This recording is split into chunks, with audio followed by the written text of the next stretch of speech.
Eu quero trazer... o presidente da Câmara, Arthur Lira, está falando neste momento. Vamos lá. Os assuntos não mudaram ou não mudarão, é melhor que nós resolvamos logo, para que o governo depois, com outras situações, não fique apertado no seu calendário de votações ou de projetos que possam tramitar na casa.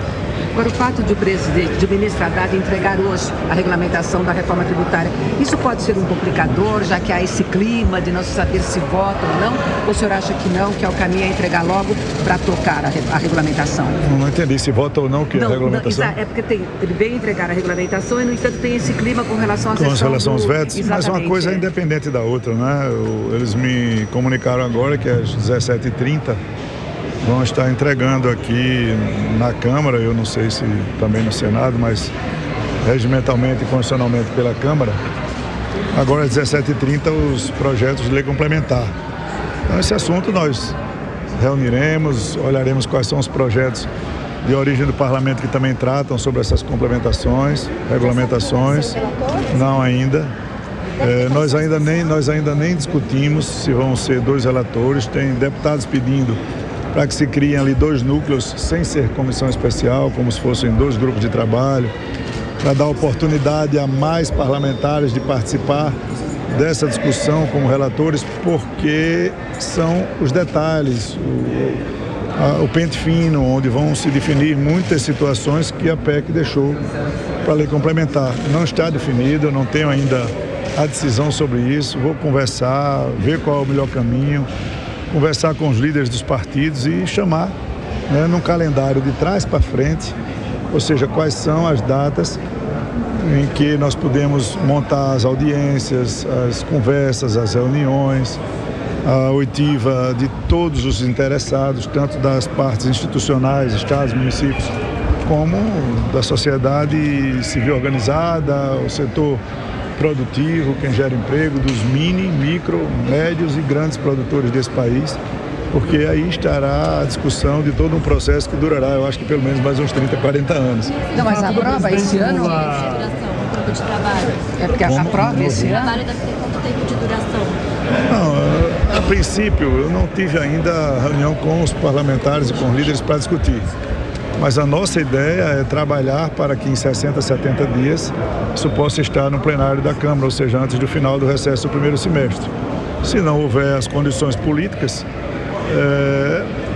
a gente vai vendo com o tempo. Agora, as matérias, tanto na Câmara quanto no Senado, só se resolvem definitivamente quando você, além de dar um amplo debate e uma discussão muito minuciosa dessa matéria, você constrói consensos e põe a matéria no plenário. Aí sim você tem a oportunidade de saber e passar um recado claro de que nós não podemos, depois de um esforço que as 2 casas fizeram para votar a PEC da Previdência, nós deixarmos essa legislação sem uma regulamentação. Então é importante que aconteça esse ano ainda. Ontem o presidente Lula defendeu a manutenção dos 2 relatores, Aguinaldo Ribeiro, por exemplo, aqui na Câmara.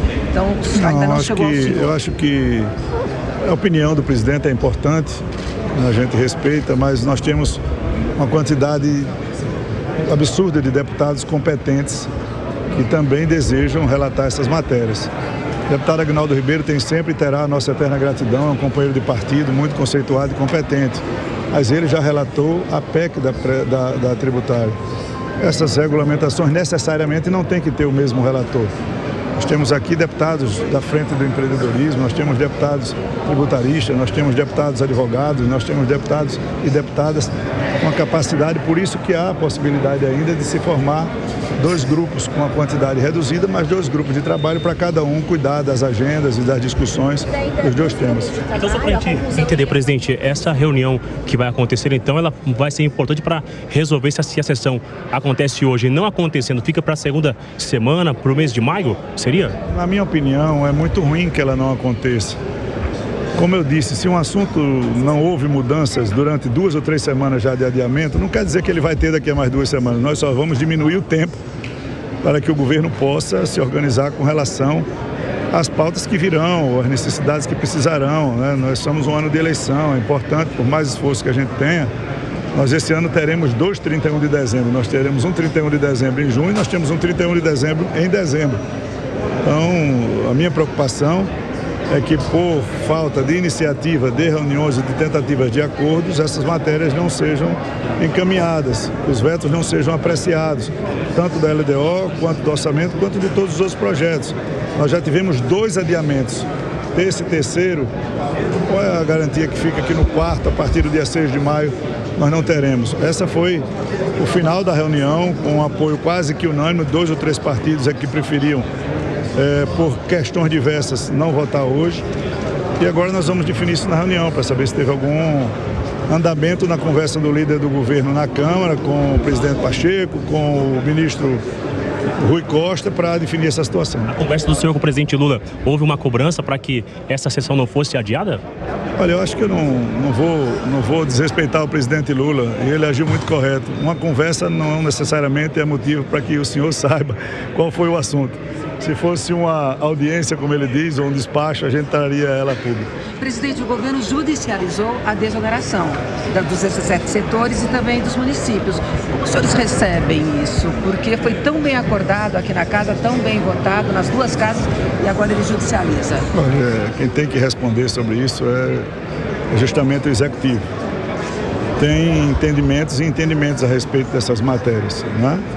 Mas faz parte do processo. O judiciário, ele age quando ele é provocado, e eu falava isso numa entrevista esses dias. ADI e recursos para o Supremo têm que ser observados como tal, e o Supremo falará a respeito dos temas que foram ali levados para a discussão. Presidente, 12 idade do mês tem alguma previsão de votação? Só após o PS. Só após o PS. Lá na apelação lá no Senado. Sim, o acordo que nós fizemos foi aprova o PS, né? E na sequência nós aprovaríamos a 1202 para dar tempo àqueles que sairão do PS pelo texto que nós aprovamos ontem, de ter tempo de poder pagar agora em abril.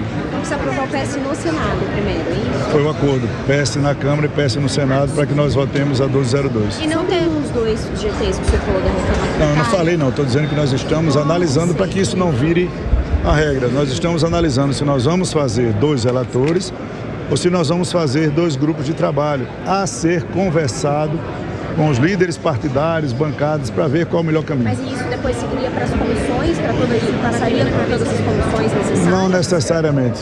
Não necessariamente. Não tem debate no Senado? Nós temos realmente necessidade de regulamentar esses assuntos da tributária. Eu penso que ainda nesse primeiro semestre, o que nas comissões não teríamos as condições de tempo necessárias. Presidente, não ter votado a DPVAT no... Eu penso que sim. Não ter votado o DPVAT no Senado pode prejudicar a sessão de hoje?